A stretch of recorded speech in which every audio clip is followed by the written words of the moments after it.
y vamos a compartir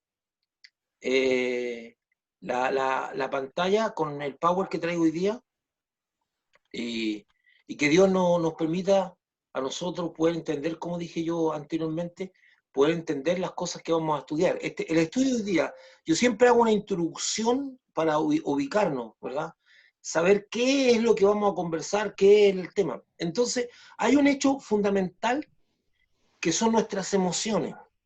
Las emociones las tenemos porque Dios nos dio las emociones. Nunca, pero absolutamente nunca, usted debe renegar de sus emociones. Las emociones son parte de Dios. Todo lo que hizo Dios en nosotros es bueno. Cómo canalicemos lo que tenemos es otra cosa. Las emociones son buenas. La tristeza, el enojo, la angustia, todas esas cosas son mecanismos que pum, expulsan para afuera algunas cosas o nos limpian. Son manifestaciones de nuestro sentir interior. Nuestras emociones reflejan nuestro sentir interior. Y las emociones son parte importante de nuestro ser, son parte importante de nuestro vivir. No las podemos sacar de nosotros.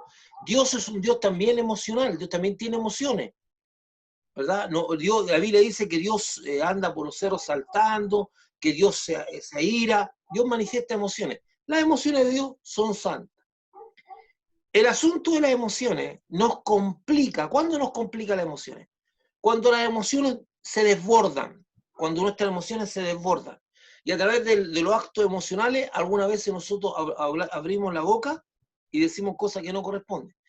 ¿Cuándo el punto máximo de una emoción desbordada?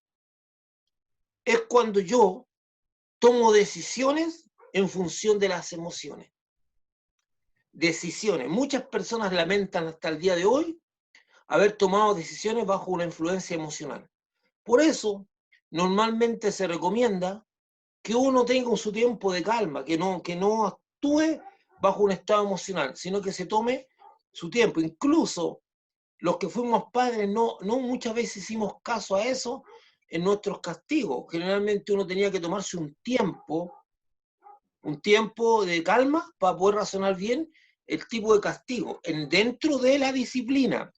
Acuérdense que la disciplina, como correctamente, si la palabra usted la desglosa la palabra, disciplina tiene que ver con discípulo, disciplina, discípulo. Entonces cuando nosotros disciplinamos a una persona, a nuestros hijos, lo estamos haciendo discípulos para la vida. ¿Qué significa discípulos para la vida? Significa que lo estoy preparando para enfrentar la vida.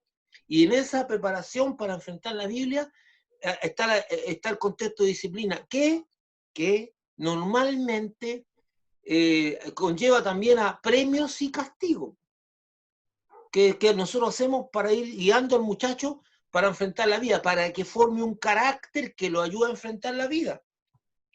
Lamentablemente nosotros tenemos muchas personas con carácter deformado, completamente deformado. Personas que no se hacen cargo y no son responsables de lo que dicen, de lo que hacen, personas que livianamente toman decisiones, se enfrentan la vida con una irresponsabilidad y una disolución tremenda que les trae consecuencias malas. Nosotros no queremos que la gente viva con consecuencias malas. Hace pocos días atrás compartíamos con mi hijo una película que salió hace poco tiempo atrás que se llama El Irlandés, que es la historia de un mafioso. Y mi hijo me invitó a ver una parte de ella y sobre todo el final de la película, que el hombre fue un asesino, una cosa tremenda del hombre, y al final una de las hijas, después de ver, no lo quiso ver nunca más. Y veíamos escenas de la película que eran muy impactantes, donde él va solito a buscar un ataúd, solo, no lo acompaña nadie, va a seleccionar su ataúd porque está cercano a la muerte. Hacía cola en el banco, su hija trabajaba en el banco, y la hija trabajaba en el banco como cajera, y hacía la fila para solamente poder tener la posibilidad de hablar con su hija, y cuando llegaba al lugar de hablar con su hija, la hija ponía caja cerrada. O sea, sus últimos días nunca pudo comer y terminó solo. Y la película termina mostrando a él en un cuarto solo de una casa grandísima y abandonado. Entonces, ¿por qué? Porque en la vida nosotros tomamos decisiones que van a traer consecuencias y van a trascender.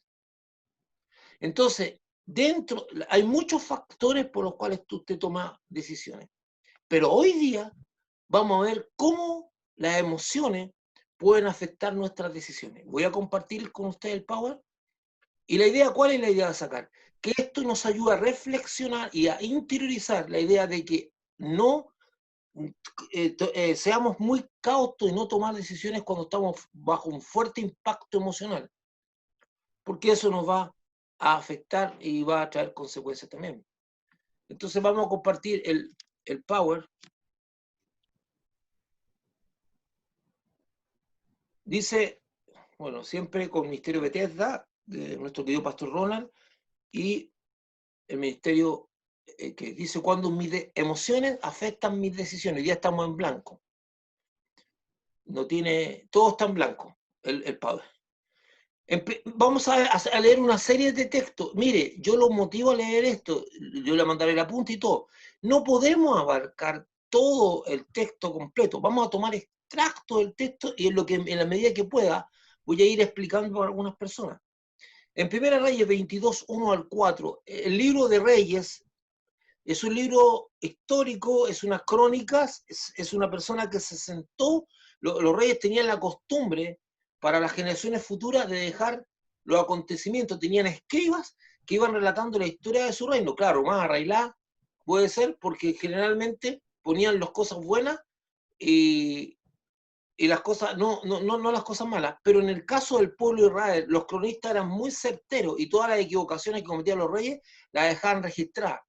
No eran como los babilónicos que generalmente dejaban registradas las glorias, aquí no. Por eso la Biblia refleja la naturaleza del hombre, y el que más insistió en que lo presentaran tal como es y no lo arreglaran fue David. Por eso nosotros sabemos los errores gravísimos que cometió David, porque sus crónicas quedaron registradas con sus aciertos y con sus errores. Entonces, el libro de Reyes, como el libro de Crónicas, son libros que relatan la historia de los reyes de Israel. La Biblia dice que estos libros o estos personajes están puestos ahí para que miremos como ejemplo. Si Dios puso a estos personajes con sus aciertos y con sus errores, es para que centráramos en ellos y viéramos su ejemplo de fe y también viéramos muchas veces su ejemplo de las cosas que no debiéramos hacer. Entonces voy a leer un poquito sobre Primera Reyes 22, 1 al 4. Y 3 años pasaron sin guerra entre los sirios e Israel. Y aconteció que al tercer año que Josafat, rey de Judá, descendió al rey de Israel. Y el rey de Israel dijo a su siervo, ¿no sabéis que Ramot, una ciudad de Galá, es nuestra? Una ciudad que hayan tomado los sirios. Y nosotros no hemos hecho nada para tomarla de mano del rey de Siria. Y dijo Josafat, ¿quieres venir? Y dijo a Josafat, ¿quieres venir conmigo a pelear contra Ramot de Galá? Y Josafat respondió al rey de Israel. Escuche, esta frase es fundamental. La frase que te respuesta, yo soy como tú, y mi pueblo como tu pueblo, y mis caballos como tus caballos. Súper importante ver el modelo mental, la forma, la visión que tenía Josafat. Hago un paréntesis, no tengo tiempo, mucho tiempo. Josafat fue uno de los reyes más importantes de Israel. Josafat fue el que encontró la Biblia, entre comillas, el Pentateuco escondido, lo leyeron, agarraron vestidura, fue muy fuerte el impacto de sentirse tan separados de Dios. Y voy a hablar un poquito más, pero Josafat fue un buen rey, un rey bueno, pero tenía un problema grave. Lo traicionaban sus emociones. Sus emociones lo traicionaban. Él, hago un recuento, cortito. David estableció el reino como segundo rey, y un reino fuerte, pasando muchas peripecias, y se lo entregó a su hijo Salomón, que Salomón lo consolidó como rey. Salomón fue muy famoso, fue uno de los reyes más famosos por su sabiduría, un hombre muy sabio, y por el que gozó de mucha paz en su reino y hizo muchas alianzas. Pero usted sabe que era un hombre muy, muy carnal en su forma de ser, y se casó como con 100, o no 100, con 1000 mujeres, y tenía con distintos hijos, con distintas mujeres, esto contando, cansándose, no, digamos, más concubina y todo eso. Y eso trajo alianzas con otros pueblos y una serie de cosas que él hizo, que no voy a detallar ahora, porque no es el caso. Y Salomón tuvo un hijo que fue re poco sabio, que se llamaba Roboam. Este hijo, en vez de aliviar al pueblo con toda la carga que tenían, produjo la división, la división. Entonces la nación de Israel se dividió entre los israelitas y los judíos. Los israelitas eran 10 tribus y los judíos, la nación de Judá eran 2. La tribu de Judá más la tribu de Benjamín. Y el resto de las tribus formaron lo que se llama el reino de Israel. Israel se separó en 2 reinos. Entonces, en este contexto, Josafat era el rey de Judá, de las 2 tribus que le dije, y fue a visitar al otro rey de otras 10 tribus, que se llamaba Acab. Ese es el contexto. Entonces, por eso, escuche esto, por eso es que Josafat le dice a Acab, le dice, y respondió Josafat, yo soy como tú, y mi pueblo es como tu pueblo, y mis caballos como tus caballos. Sin embargo, en este mismo contexto que lo quiero situar yo, el pueblo de Israel, el hombre que inició, Joroboam, que inició el pueblo de Israel, quiso sacar el corazón de las 10 tribus de esa nostalgia por Jerusalén y el templo, y creó toda una religión aparte de Dios. Una religión pagana que empezó a venerar a Baal, pero el único propósito, como él no era un hombre religioso, no le interesaba la religión, le interesaba la política, quiso que el pueblo se apartara para que no estuvieran venerando siempre a Israel. Y de ahí se generó que la nación israelita fue una nación idólatra en constante conflicto con Dios. Entonces, aquí empieza la gran diferencia. Josafat, un hombre buscador de Dios con su corazón, intenta hacer alianza con Acab, que era un tipo que era uno de los peores reyes que había en Israel. Sigamos un poquito más adelante, vamos a seguir. Vamos a leer otro pedazo, otro contexto. En 2 Crónicas 19:1-3 dice, Josafat, rey de Judá, volvió en paz a su casa en Jerusalén. Y le salió al encuentro el vidente. Antes al profeta se le llamaba vidente. Jehú, hijo de Ananí. Y dijo al rey Josafat, le dice como una pregunta, ¿al impío das ayuda y amas a los que aborrecen a Jehová?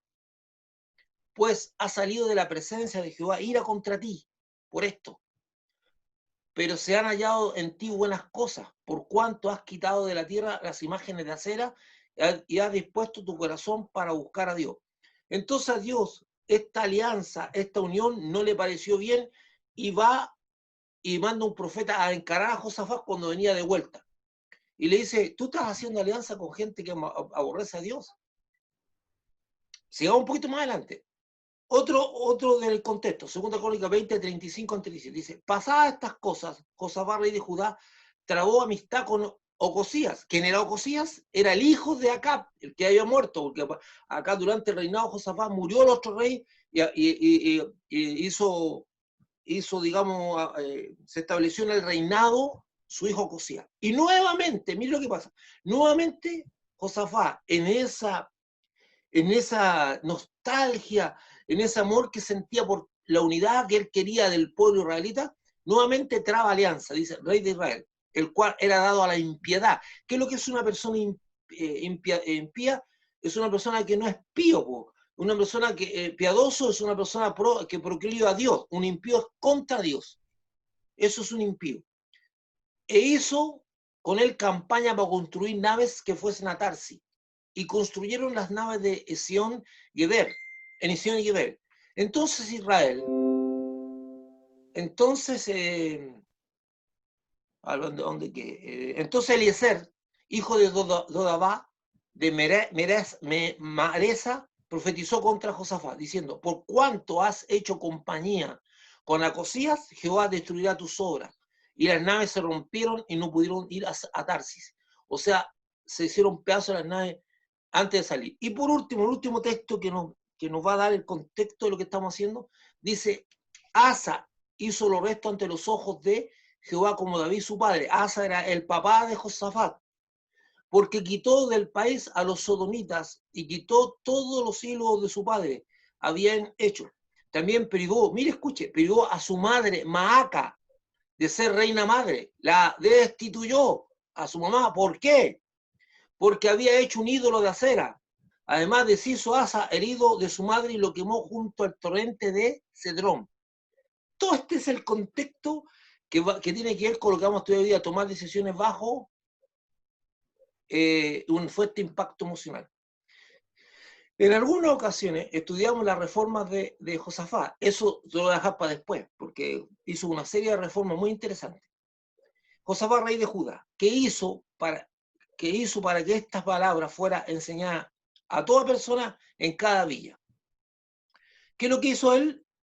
Él, una vez que descubrió la palabra de Dios, mandó por todos los pueblos personas que enseñaran la palabra de Dios.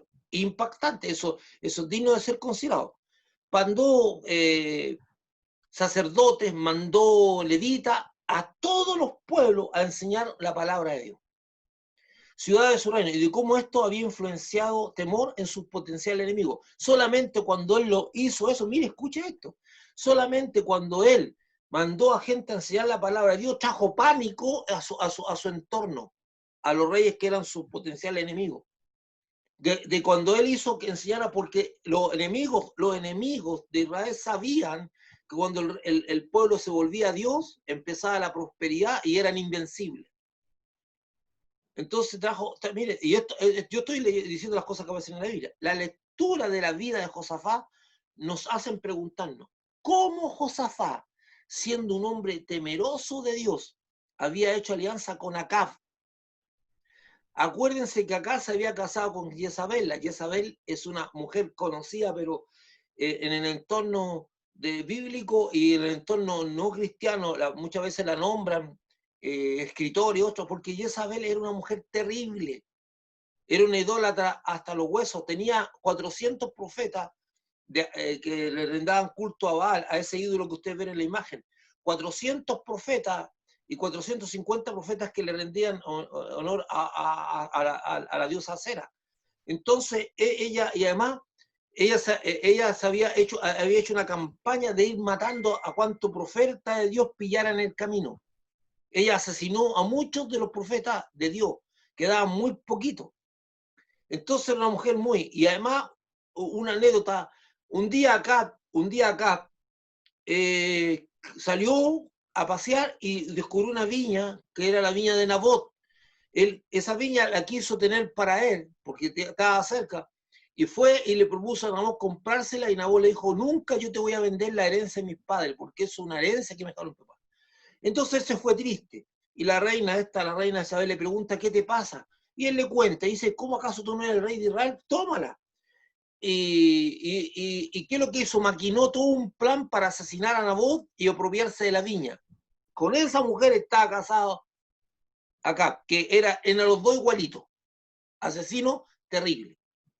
Entonces, yo le estoy explicando eso, porque bajo ese prisma, un hombre como Josafat, que era temeroso de Dios, un hombre que tenía mucho temor de hacerle daño a una persona, que procuraba que el pueblo de Dios buscara de Israel, ¿cómo es que ese hombre hace alianza con un hombre que es un asesino reconocido, un idólatra asesino, que tiene una esposa que ha asesinado a casi todos los profetas de Israel? Siendo que acá fue uno de los reyes más perversos de Israel y enemigo declarado de Dios. Declarado. Dios nos está mostrando los desafíos y decisiones que estamos enfrentando en estos días, por lo cual siento la motivación de Dios para tratar la situación del título del mensaje y que tiene que ver con la pregunta anterior.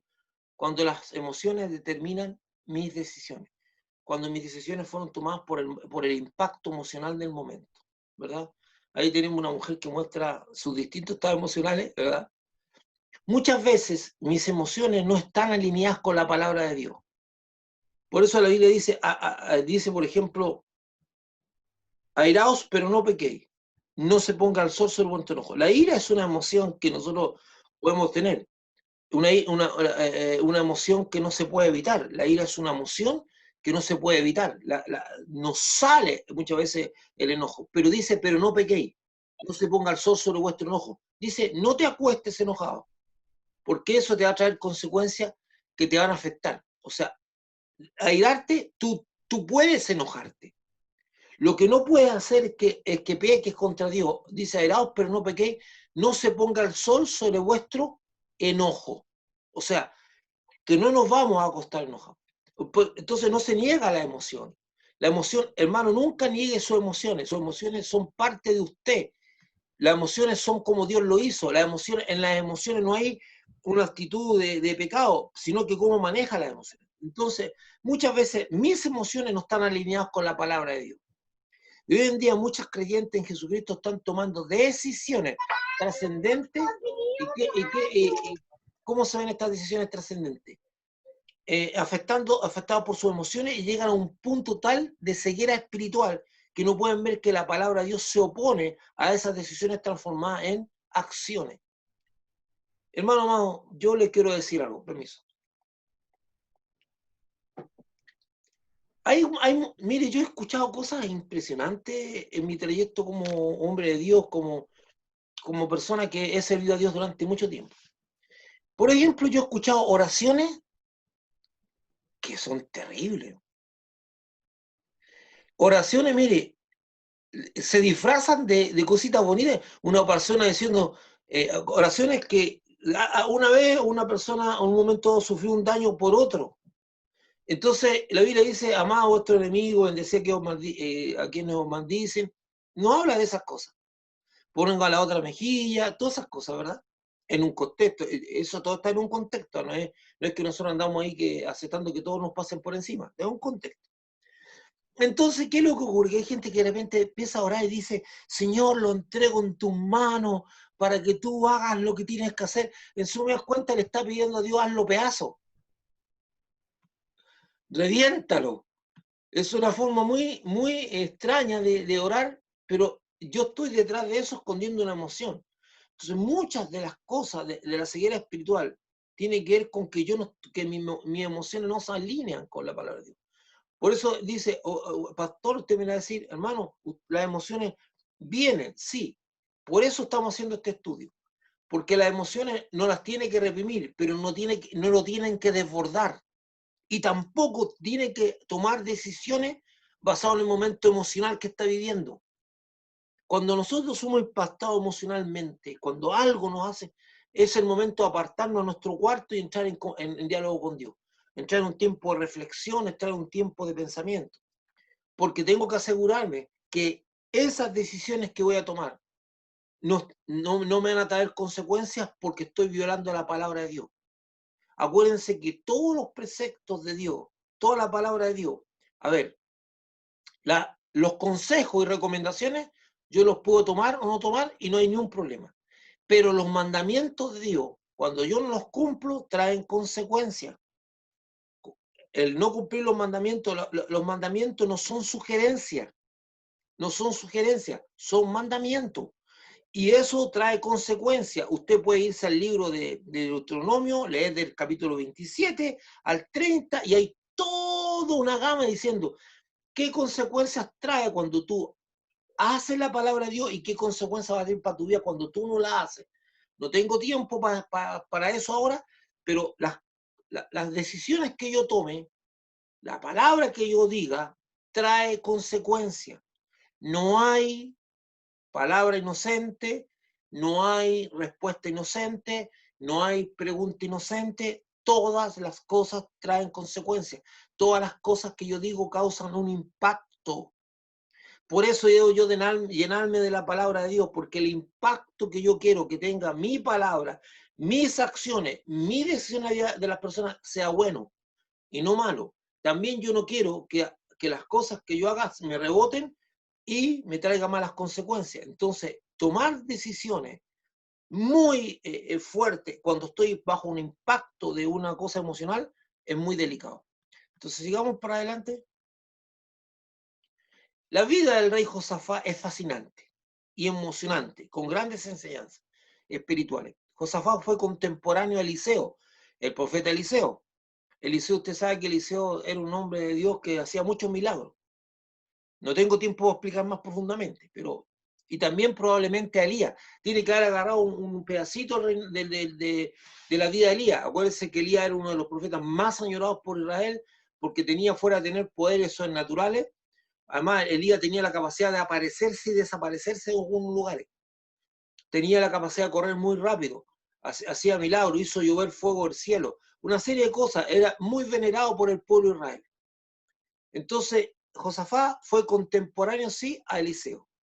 Y de él tomó un poquito. Y conoció a Micaías. Micaías fue profeta que predijo la muerte acá y dijo una gran revelación del mundo espiritual.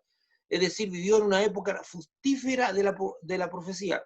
Micaías fue un hombre extraordinario que mostró lo que hizo una declaración que mostró cómo se movían las cosas de arriba en el cielo. No tengo tiempo para explicar, pero en ese contexto era la vida de Josafat. Su padre Asa fue otro rey que buscó a Dios de corazón y fue un importante reformador. Asa. Josafat hizo una redistribución militar y estableció guarnición en toda Judá y protección militar en todo pueblo y envió príncipes y levitas a enseñar el libro de la ley en toda Judá. Dios le dio valientes al igual que a David y le dio abundancia de provisiones. Era un rey que tenía toda una visión clara. Y Dios lo prosperó. Dios también le dio valientes.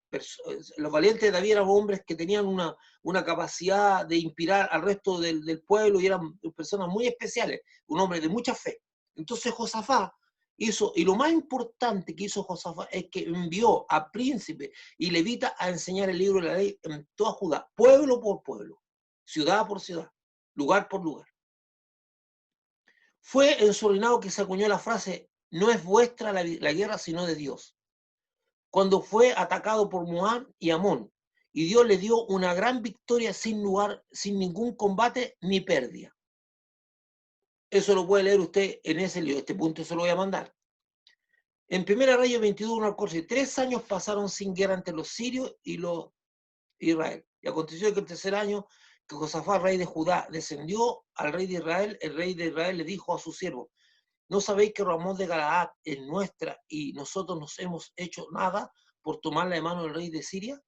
Y dijo Josafat: ¿quieres venir conmigo a pelear contra Ramón de Galaad? Y Josafat respondió al rey de Israel: yo soy como tú y mi pueblo como tu pueblo y mis caballos como tus caballos. Sin embargo, Josafat tenía un sentimiento y emoción hacia los hermanos israelitas tan profundo que lo cegaban en su deseo de unidad y hermandad, a tal punto de tomar decisiones totalmente contrarias a Dios. En el capítulo 22 de Primera Reyes, él hace pacto con Acaz, rey de Israel, y enemigo de Dios. Y en Segunda de Crónicas 18 dice que hizo parentela con Acaz. No dice de qué tipo. No sé si casó a una de sus hijas o uno de sus hijos se casó con una pariente de Acaz, no sabemos, pero él hizo parentela. Entonces este rey era tan su emoción, su sentimiento de unidad que tenía, que él hizo pacto, un pacto. Mire, ese pacto, el versículo dice que para Josafat, él y Acá eran uno, y su pueblo era uno con Judá, y su ejército era uno con el de él. Extraña unión en yugos desiguales. No había nada, o sea, tú no puedes unir en el mismo sentir cuando tu sentir va para otro lado. De hecho, Josafat le dice, bueno, cuando se junta con Acá, le dice, bueno, traigamos profetas y que nos digan qué hacer. Pero tenían dos visiones distintas, mientras uno era un asesino consumado, el otro era un hombre que proclamaba la ley de Dios por todas partes. Por favor, Edith, lo que estamos hablando aquí no es que yo haga discriminación con personas, porque piensan distinto. No, no, no, eso no estoy hablando aquí. Usted, como dice Jesús, claramente dice, dice, no te pido que los quites del mundo, sino que los guardes del mal. Nosotros vamos a relacionarnos con distintas personas en todo tiempo. Aquí está hablando de una unión de propósito. Nos unimos al propósito. ¿Y qué hace que Josafat tenga sus emociones? Esa emoción, esa nostalgia que tenía con respecto a los israelitas. Bueno, alguna vez fuimos una sola nación, alguna vez fuimos un solo pueblo, éramos 12 tribus, ahora estamos separados, pero nos unimos. Y él insistía con esa idea de que somos un pueblo, somos un ejército, pero no era un Dios. Y empezamos con los problemas. No era una ley. Mientras Josafat se guiaba por la ley de Dios, Acá se guiaba por sus propios deseos.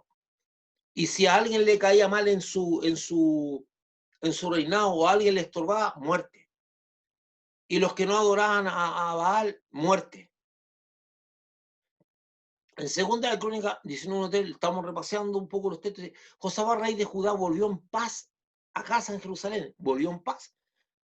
Y le salió al encuentro el vidente Jehú, hijo de Ananí, y dijo al rey Josafat: al impío das ayuda y amas a los que aborrecen a Jehová, pues han salido de la presencia de Jehová ira contra ti por esto. pero se han hallado en ti buenas cosas, por cuanto has quitado de la tierra la imagen de acera y has dispuesto tu corazón a buscar a Dios. Miren, en 2 Crónicas 19, Josafat es amonestado por el profeta Jehú por dar ayuda al impío Acab y amar al que aborrece a Jehová, es decir, a Acab, y que de la presencia de Dios salió ira contra él, que fue atenuada porque tenía acciones que honraban a Dios, y su corazón se había dispuesto a buscar a Dios. Eso era Josafat, se había dispuesto a buscar a Dios. Pero lo que había hecho, la decisión que había tomado, no se la consultó a Dios, sino que actuó por sus emociones, por su sentimiento, por cómo él veía la cosa, pero no le consultó. Y salió con Acab. Y fue a la guerra. Más aún, eso le pudo haber costado la vida a Acab, porque estuvo a punto de que fuera muerto. Porque miren lo que, Josafat, perdón, la vida de Josafat, miren lo que hizo. Van los dos ejércitos unidos a batallar contra esta ciudad. Y resulta, para hacer el cuento corto, que Josafat se viste con sus vestiduras reales para ir a la batalla. Pero Acab decide ir disfrazado como un ciudadano común y corriente. Los tipos de la ciudad que atacaron, cuando vieron que ellos querían matar a Acab, y cuando vieron a Josafat vestido de las ropas reales, se fueron todos contra él para matarlo, porque pensaban que era Acab. Josafat salvó por un pelo de ser muerto, en una guerra que no era de él, en un problema que no era de él.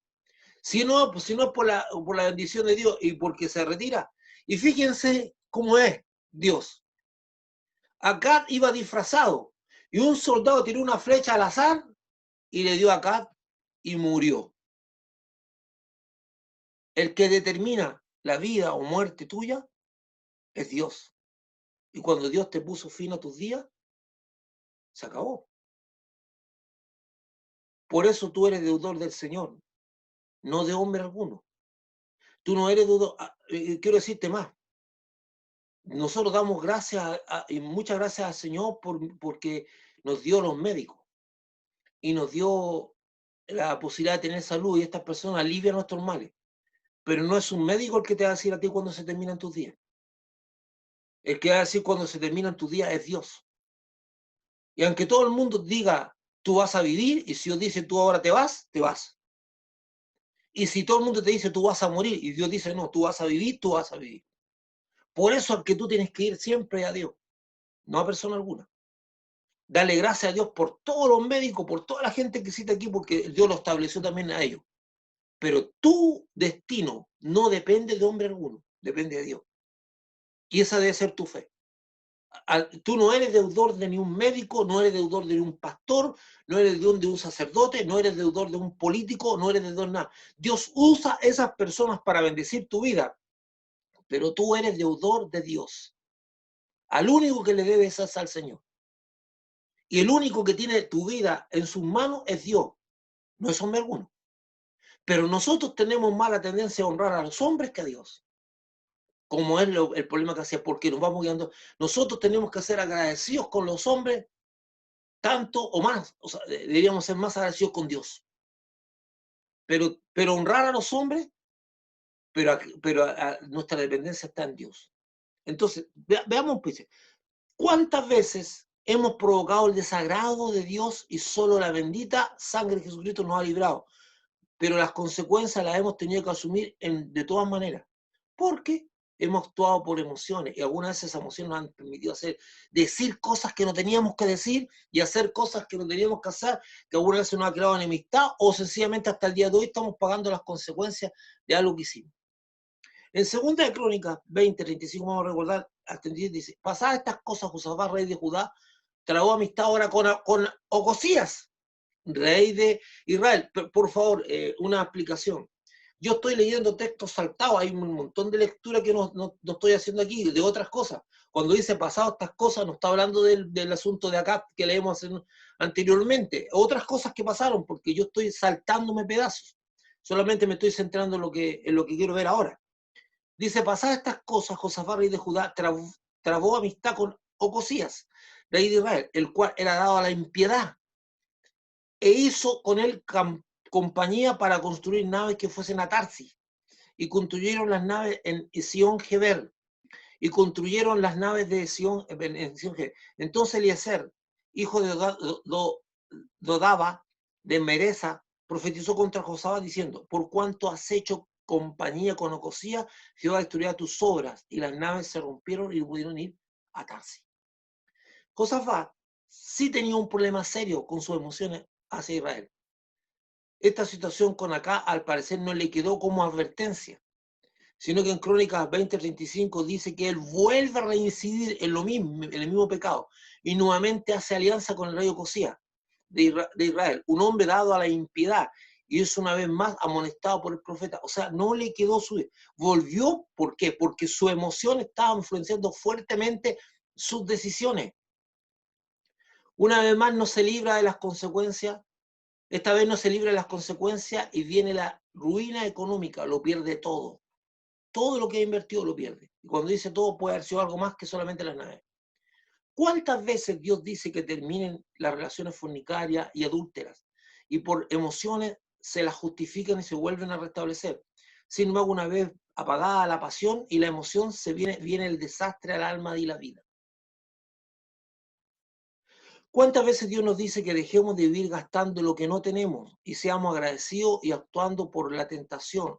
Y actuando por la tentación o una emoción, se contrae una nueva deuda sin una real necesidad y que trae el desastre económico. Yo no estoy hablando aquí, por favor, quiero que me entiendan, yo no estoy hablando que frente a situaciones como las que vivimos o frente a cosas que estamos realmente en necesidad de contraer una deuda, yo no estoy hablando de eso, porque Dios lo va a ayudar ahí. Estoy hablando que algunas veces estamos y llega, como dicen por ahí, una llamadita por teléfono, usted no está teniendo grandes necesidades, pero usted cae en la tentación y entra y empieza a tener un descalabro económico porque usted actuó por la emoción, impactado por lo que vio, por lo bonito, de repente vio algo que a lo mejor no necesita, pero le impactó porque es bonito, y no, no lo necesita con urgencia, no es algo de primer uso, eso de la oferta al mundo que nos rodea. En toda situación en que nuestras emociones superan la palabra de Dios, en la toma de decisiones vendrá el desastre.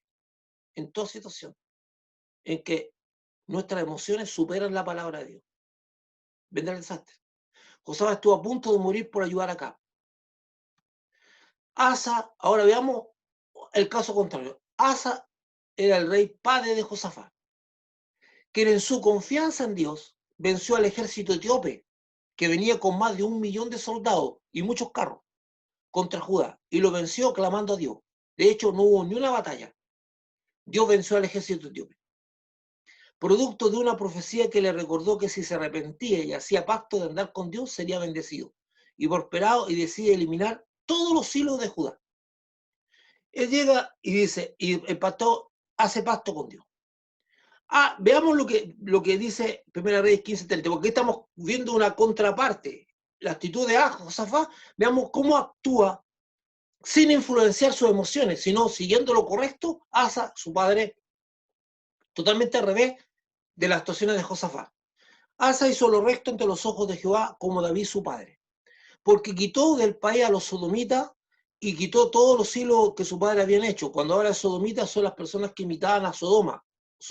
Realmente la palabra sodomita se habla de una persona que tiene relaciones con otro hombre, principalmente habla de relaciones anales con otro hombre. Entonces aquí no está hablando de eso, eso es una cosa, está hablando de sodomita, todas las costumbres que tenían los de Sodoma. Porque esa gente no solamente tenía relaciones de ese tipo, sino que además idolatría y otras cosas más. También privó a su madre, ahí esto es lo importante que yo quiero destacar, también privó a su madre, a Maaca, de ser reina madre, porque había hecho un ídolo de acera. Además deshizo a Asa el ídolo de su madre y lo quemó junto al torrente Cedrón. O sea, destituyó a su mamá de la reina madre. ¡Pum! Veamos esto.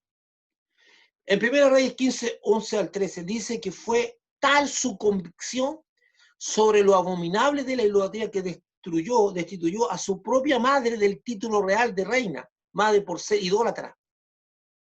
Y no solo eso, sino que personalmente destruyó el hijo de su madre, desmenuzándolo. Todos sabemos que el amor de los hijos a su madre es una fuerza casi indestructible. Es fuerte el amor que tienen los hijos a su madre. Los hijos son capaces de justificar todo en sus madres, porque ahora incluso hay hijos que siempre están comparando a su esposa con su mamá. y hacen pasar muy malos ratos a su esposa, ¿verdad? Que la mamita, que aquí, que allá, y la esposa ya está cansada de escuchar a su hijito saltando a su mamá. No, eso atrae conflicto. Pero es así, una vez los hijos viven añorando las comidas de su mamá, viven, bueno, eso trae conflicto. Hay hijos que son muy apegados. Entonces, veamos, y si son creyentes, piensan que deben aceptar todo por razón de la honra. Sin embargo, a un hombre o una mujer con convicciones claras en Cristo Jesús, sabe que los límites de la honra a los padres está establecido en cuanto la honra la honra a su padre o madre no afecte la honra a Dios. ¿Verdad? Eso es. Asa actuó conforme a Dios, más allá de las emociones que le generara a su madre. Podía amar mucho a su madre. Tenía un fuerte emoción y sentimiento a su mamá, pero mi mamá anda en otra. Y yo no puedo honrarla así. O sea, no dejó de amar a su mamá. No dejó de amar a su mamá. No dice ahí que Asa dejó de amar a su mamá. No dice, sino que dijo que hay que tomar decisiones y esta madre mía no puede ser líder de este pueblo. No puede. La amo con todo mi corazón, pero no puede. Y veamos lo que pasó. Y el simple conocimiento de la palabra de Dios no me servirá para tomar decisiones correctas, conforme a Dios. Ya que hoy en día conocemos muchos hombres y mujeres que están tomando decisiones basadas en sus emociones y sentimientos, y son reconocidos conocedores de la Escritura. La palabra de Dios es efectiva cuando se transforma en una convicción profunda, es decir, está escrita en el corazón. En el corazón. Entonces, ¿qué es lo que hizo Asa? Bueno, con convicción. No se dejó guiar por sus emociones, sino por lo que era correcto. Él mismo tomó un martillo e hizo pedazo a la imagen de su mamá. Y él mismo dijo, mi madre no es un referente para este pueblo, por lo tanto la destituyo. No significa que dejó de darle comida a su mamá, no, no, sino que tomó decisiones que son duras, difíciles, dolorosas, todo lo que tú quieras, pero no está afectado por la emoción, sino por el pensamiento y la decisión. Por ejemplo, el robar es algo que Dios condena, pero mis emociones negativas frente a la escasez y a la injusticia podrían validar el robo. Si no hay una convicción profunda en el corazón que esto no agrada a Dios. Y yo tenía muchos compañeros que validaban muchas veces el robar en la empresa. Pero eso no agrada a Dios. Y para los que somos creyentes, el Señor Jesucristo, profundamente, sabemos que la provisión viene de Dios, que mi provisión no viene de hombre alguno, que es Dios el que me va a proveer de cuanto yo necesite. Entonces, muchas veces la emoción, la emoción de las oportunidades, pues, ¿cuántas veces hemos tenido oportunidad? Mire, hay un programa que se llama Alerta de Aeropuerto, no sé si alguna vez usted lo ha visto, Alerta Aeropuerto. Ese programa lo dan y yo alguna vez me quedaba mucho rato mirando cómo gente, por una avaricia o por una cuestión emocional, se prestaban para traficar droga y cuando eran sorprendidos los veía llorar, desesperados, triste, porque en el aeropuerto muchas veces eran sorprendidos, algunas veces habían ingerido estos globitos, estos cápsulas, se lo llevan dentro de su cuerpo o en la maleta, y la mayoría había aceptado por una cuestión emocional o de conveniencia el ser parte del tráfico. Y después los veía hecho pedazos, porque las convicciones, entonces a todos, cada vez que la policía les preguntaba a ellos, todos sabían que lo que habían hecho era malo, que no correspondía. Pero tomaron la decisión de hacerlo, siendo que muchos de ellos, escuche esto, muchos de ellos no eran traficantes, lo hacían por primera vez. Y algunos estaban súper emocionados viendo la posibilidad de obtener dinero fácil y rápido. Y de hacer un viaje porque le daban hasta el boleto para ir al país y la posibilidad de conocer un país que no conocían. Al final lo único que conocieron fue la cárcel. Y ver a esas personas que algunos eran, realmente si usted los veía, eran bien inocentones, pero actuaron por la emoción que les produjo la posibilidad de ir de viaje y de ganarse un dinero fácilmente y todo lo que puedan hacer, comprarse esto, comprarte, estaban súper emocionados a la hora de tomar la decisión, pero no midieron las consecuencias si esto fallaba. Y yo alguna vez pasé, vi muchos capítulos de ese y viendo el derrame de lágrimas, y algunos eran jovencitos, hermanos, jovencitas, que recién estaban empezando en la vida y que iban a estar 8 o 10 años en la cárcel, por una mala decisión, guiados por las emociones. Entonces, todos los que estamos aquí hemos sido testigos de que algunos hermanos muy amados y respetados por nosotros están tomando decisiones basadas en su emoción, en su carne. Muchos de estas carne cuando eran su voluntad, en su deseo personal. Muchas de estas personas las consideramos superiores a nosotros mismos, pero han decidido y tomado acciones que les ponen fuera de la palabra de Dios, aunque ellos mismos no lo ven. El testimonio de algunos que transitaron por estas decisiones es claro. Estaba tan ciego que no veía nada malo en lo que hacía, hasta el día que Dios, en su misericordia, me abrió los ojos y vi lo que hice. Termino con esta advertencia. En Efesios 6:13. Por tanto, tomad toda la armadura de Dios para que podáis resistir en el día malo y habiendo acabado todo, estar firme. Porque hay días malos. Dice, por tanto, tomad toda la armadura de Dios. No tengo tiempo para leer todo Efesios 6, que habla de ponerse la armadura de Dios, ¿verdad? El yelmo de la salvación, la coraza de justicia, todo lo que usted conoce eso. Pero dice, pero esto es importante, dice, por tanto, tomad toda la armadura de Dios, la fe, la justicia, el evangelio, todo eso que constituye la armadura de Dios, dice, tómala firmemente, para que podáis resistir en el día malo. Mis queridos amigos y hermanos, estamos en días malos, difícil de resistir. La necesidad apremia, la injusticia la vemos constantemente, la maldad está por todos lados, la delincuencia buscando nuevas formas de hacerle daño a la gente, y constantemente vemos en la televisión que están inventando nuevas formas de poder obtener, ya que otras le están fallando. Entonces dice, por tanto, tomad toda la armadura de Dios para que podáis resistir en el día malo. Y habiendo acabado todo, se mantenga firme. Pasa. Eso es lo que quería compartir con usted hoy día. Y termino esta reflexión. Estoy dejando de compartir ya el Power. Diciendo que no puede y tiene que tener mucho cuidado y pedirle a Dios que Él se haga cargo de todo lo que es su parte emocional. Las emociones no pueden ser la fuente que inspire mis decisiones. Por eso, cuando usted esté afectado por una fuerte emoción, espere que su ser interior, su alma, su mente y su alma decante, se calmen. Tómese su tiempo y de ahí usted va a la presencia de Dios a tomar decisiones. Pídale a Dios que le dé la capacidad de que de su boca no salgan palabras que no deben salir cuando esté afectado por una fuerte emoción. Difícil, lo sé, pero Dios da esa capacidad.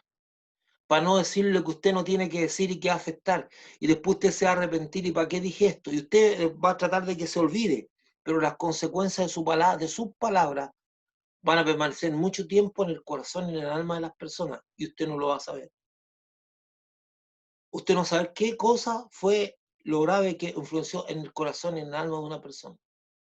Por eso la Biblia insiste mucho en que debemos medir cada una de nuestras palabras. Pero muchas veces nuestras palabras se gatillan, están fuertemente influenciadas por una emoción. Y algunas veces, mire, yo tenía la costumbre, algunas veces estábamos viviendo una situación en la iglesia y con los años pensé, hay gente que se paraba al frente y hacía una promesa económica o de dar tal o cual cosa y que ofrecía porque estaba impactado emocionalmente. Entonces, cuando la persona terminaba, yo nunca acepté ninguna promesa ni amarré a nadie con ninguna promesa. Le decía, mire, por favor, usted está influenciado por una fuerte emoción, vaya a su casa, ore a Dios, decante lo que usted acaba de decir, porque puede que más tarde se dé cuenta que está haciendo compromisos que no puede cumplir o se arrepienta del compromiso. Y su alma queda amarrada por su palabra. Y nunca acepté una donación o una cosa que cualquier persona fuera a hacer, sino que pasara un rato de reflexión y pensara bien lo que estaba haciendo. Porque esto no es un negocio, esto es un servicio. Y no tenemos, nunca tenemos que aprovecharnos de las emociones de las personas para sacarle dinero o cosas por el estilo. Eso no es de Dios. Hasta el día de hoy yo soy testigo que Dios me ha sostenido a mí toda mi vida y nunca le pido dinero a nadie. Entonces, eso es lo aprovechado que se aprovechan de las emociones. Y un líder nunca debe aceptar una decisión basada en las emociones. Tiene que darle la oportunidad a una persona para que lo que reflexione bien, para que lo piense bien, para que se tome su tiempo y una vez que se tome su tiempo esté en la paz que Dios da y sabe, no, esta decisión de ayuda o esta donación que quiero hacer sea, sea de provecho, o sea, que yo no esté con esa carga, ¿para qué hice esto y por qué me comprometí? Eso no corresponde. La persona tiene que tener su tiempo. Por eso muchas veces la gente toma decisiones basadas en sus emociones y después muchas veces se arrepiente de haberse comprometido. Muchas de las decisiones nos amarran, nos atan. Por eso las emociones algunas veces hacen que nosotros digamos cosas feas con la boca y después nos arrepintamos o nos comprometamos con nuestra boca. Lo importante es saber que las emociones no pueden afectar nuestras decisiones. No podemos tomar decisiones basadas en las emociones. Que el Señor les bendiga, hermano. Un saludo a Enrique que está en línea, está escuchando, muy contento de saber que una persona lo llamó, Margarita, gracias Margarita, y bueno, eso es lo que tenía preparado.